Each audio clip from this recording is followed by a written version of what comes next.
The Wolf and the House Dog. Aesop's Fables. There was once a wolf who got very little to eat because the dogs of the village were so wide awake and watchful.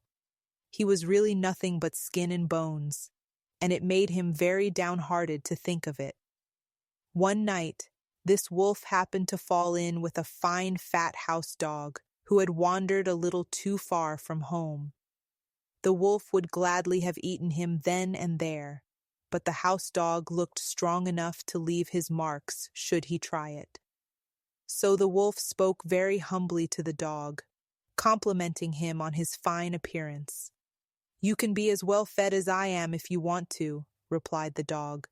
"Leave the woods. There you live miserably. Why, you have to fight hard for every bite you get. Follow my example and you will get along beautifully." "What must I do?" asked the wolf. "Hardly anything," answered the house dog. "Chase people who carry canes, bark at beggars, and fawn on the people of the house. In return, you will get tidbits of every kind: chicken bones, choice bits of meat, sugar, cake, and much more beside, not to speak of kind words and caresses." The wolf had such a beautiful vision of his coming happiness that he almost wept. But just then he noticed that the hair on the dog's neck was worn and the skin was chafed. "What is that on your neck?" "Nothing at all," replied the dog. "What? Nothing? Oh, just a trifle. But please tell me. Perhaps you see the mark of the collar to which my chain is fastened."